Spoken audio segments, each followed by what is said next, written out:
नमस्कार, स्वागत है आप सभी का एनएमएफ न्यूज में। मैं हूं आपके साथ श्रावणी पटनायक। डोनाल्ड ट्रंप काफी ज्यादा परेशान है। अभी फिलहाल हाल के दिनों में जो एससीओ समिट हुई है वहां पर शी जिनपिंग, पुतिन और प्रधानमंत्री नरेंद्र मोदी की मुलाकात से वो परेशान है।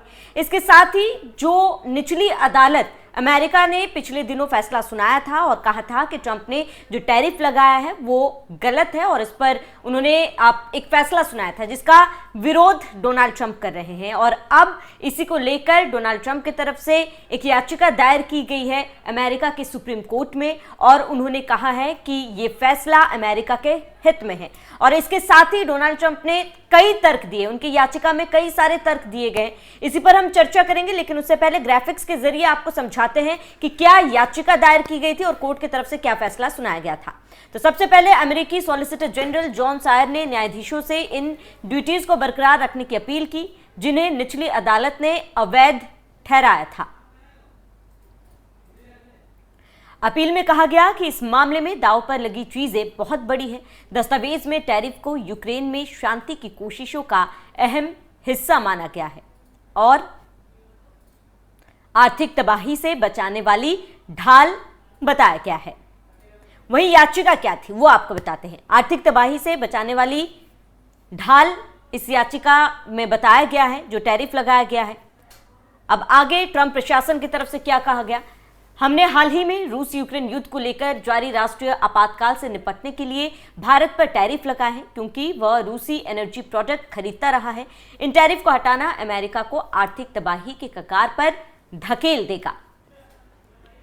आगे याचिका में कहा गया है कि टैरिफ के साथ अमेरिका एक अमीर देश है, बिना टैरिफ अमेरिका गरीब देश है। इसमें कहा गया है कि अगर ये शुल्क हटा दिए गए तो अमेरिका का रक्षा औद्योगिक ढांचा कमजोर होगा, सालाना $1.2 ट्रिलियन के व्यापार घाटे पर असर पड़ेगा और चल रही विदेशी वार्ताओं पर अनिश्चितता का साया छा जाएगा।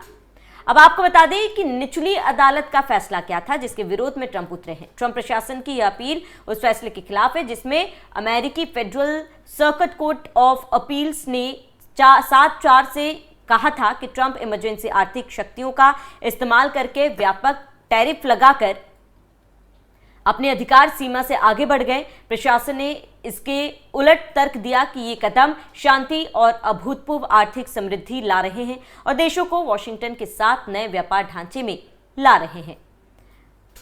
अब इस फैसले को लेकर आपको बता दें डोनाल्ड ट्रंप ने सुप्रीम कोर्ट का दरवाजा खटखटा है और उन्होंने कहा है कि इस फैसले से अगर टैरिफ नहीं लगाया जाता है तो कहीं ना कहीं अमेरिका में आर्थिक तंगी आएगी। और इसके पीछे डोनाल्ड ट्रंप ने यह तर्क भी दिया है कि यूक्रेन और रशिया के बीच जिस युद्ध को रोकने की कोशिश वो लगातार कर रहे हैं इसमें यूक्रेन में भी संकट आ सकता है और ये जंग नहीं रुकेगी। इस पर चर्चा करेंगे। मेरे साथ मेरे सहयोगी रोहित जुड़े हुए। रोहित, बहुत बहुत स्वागत है। रोहित, आप कहीं ना कहीं डोनाल्ड ट्रंप की परेशानियां चौतरफा बढ़ती हुई नजर आ रही है।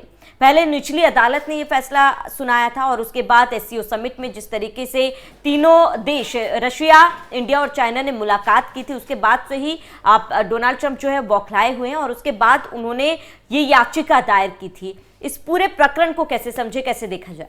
देखिए, सबसे पहले कि 159 बिलियन डॉलर की कमाई हुई टैरिफ से और अब ट्रंप नहीं चाहते हैं कि ये कमाई किसी आदेश की वजह से रुक जाए और इसीलिए वो दलील दे रहे हैं कि अगर टैरिफ हटाई गई तो हम गरीब हो जाएंगे, हम लुट जाएंगे, हम बर्बाद हो जाएंगे।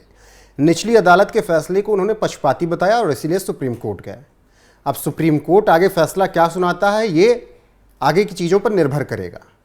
लेकिन अगर सुप्रीम कोर्ट में ट्रंप हारते हैं तो वैश्विक बाजार बदल जाएगा, क्योंकि ट्रंप अगर हारेंगे तो फिर टैरिफ रद्द हो सकते हैं, टैरिफ रद्द किए जा सकते हैं जो देशों पर लगे हैं और ना सिर्फ टैरिफ रद्द होगा बल्कि रिफंड प्रक्रिया भी शुरू की जा सकती है।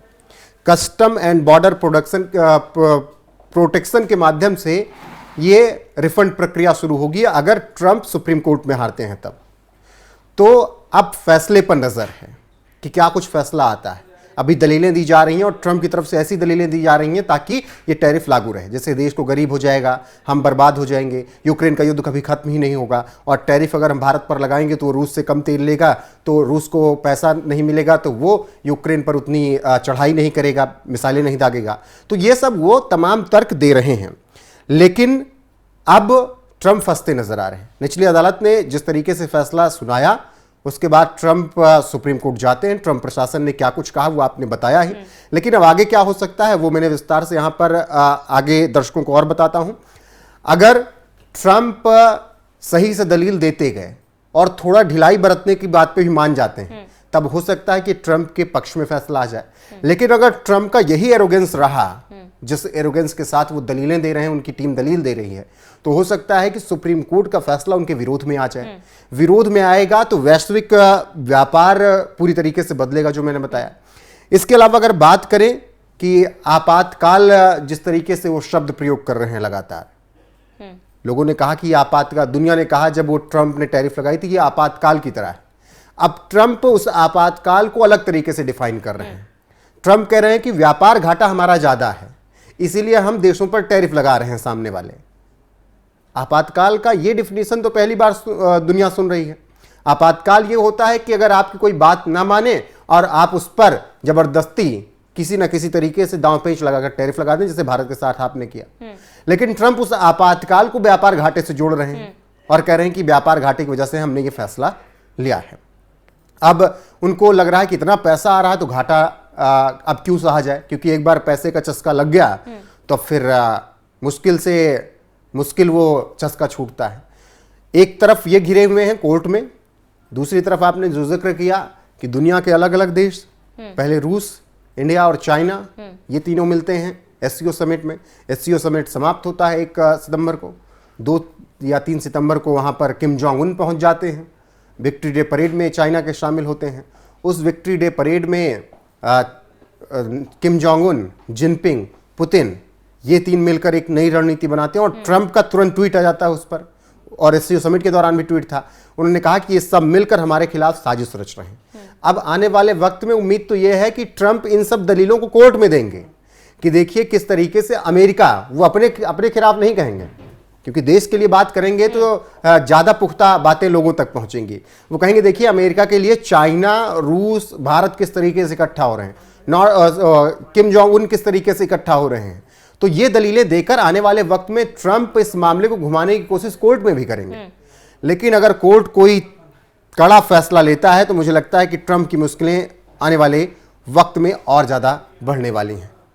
बिल्कुल रोहित, और इसके साथ ही अब क्योंकि सुप्रीम कोर्ट को डोनाल्ड ट्रंप की तरफ से ये अपील की गई है कि उनका फैसला जल्द से जल्द सुनाया जा सके, लेकिन इसके पीछे उन्होंने यूक्रेन युद्ध का तर्क दिया है। क्या आपको लगता है कि यूक्रेन युद्ध के नाम पर ट्रंप जो है फिलहाल सिंपैथी बटोरने की कोशिश कर रहे हैं?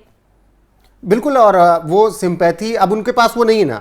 पहले एक आदमी होता है कि पहले दबाव वाली राजनीति कर लेते हैं, अगर दबाव से काम बन गया तब ठीक है। दबाव की राजनीति काम नहीं की तब फिर आदमी दूसरा रास्ता तलाशता है। तो ट्रंप अब दूसरा रास्ता इसलिए तलाश रहे हैं। आप देखिए एक बयान आता है उनके, जिसको कहा जाता है कि ट्रंप के तोते हैं। वो कहते हैं कि मोदी अच्छे आदमी तो हैं, लेकिन वो गलत लोगों की संगत में है, मतलब रूस और चाइना के गलत संगत में। तो एक तरफ मोदी को खुश करने की भी कोशिश कर रहे हैं कि आप भाई बहुत अच्छे आदमी हो, लेकिन जिन लोगों के साथ दोस्ती आपकी खराब है। तो ये वही बात है कि ट्रंप बहुत नरम पड़ने की कोशिश कर रहे हैं। उनको लग गया कि भाई अकड़ दिखाकर और दबाव दिखाकर काम नहीं चलेगा। पहले भारत में अकड़ तोड़ी, 30-35 बार उन्होंने सीज फायर का जिक्र किया। भारत ने कहा कि आप साइड चलिए, आपकी वैल्यू कोई नहीं है। भारत की तरफ से जवाब नहीं दिया गया, बस एक प्रेस रिलीज निकाल दी जाती थी। फिर अलास्का में पुतिन ने वही गुरूर तोड़ा ट्रंप का कि हमारी शर्तों पे चलना हो तो चलो, तभी युद्ध लड़ेगा, वो रुकेगा, वरना हम लड़ते रहेंगे। तो इसी वजह से ट्रंप को लग गया कि गुरूर, घमंड, दबाव में अब हम कुछ नहीं कर सकते हैं। इसीलिए अब वो थोड़ा सरेंडर करते हुए नजर आ रहे हैं, थोड़ा सा नरम पड़ते हुए नजर आ रहे हैं। और सुप्रीम कोर्ट में भी उनका रवैया देखिएगा इसी तरीके से नजर आएगा, और उनकी टीम बहुत नरम होकर दलील वहां भी देती हुई नजर आएगी। और बिल्कुल जिस तरीके का रवैया डोनाल्ड ट्रंप अभी फिलहाल दिख रहे हैं, उनमें देखा जा सकता है, जाहिर सी बात है रोहित, कहीं ना कहीं लगता है कि आने वाले समय में डोनाल्ड ट्रंप टैरिफ को लेकर बैकफुट पर जरूर नजर आएंगे। फिलहाल रोहित जुड़ने के लिए बहुत बहुत शुक्रिया। आप सभी का इस पूरे मामले पर क्या कहना है हमें कमेंट कर जरूर बताया। साथ ही आप बने रहे NMF न्यूज के साथ।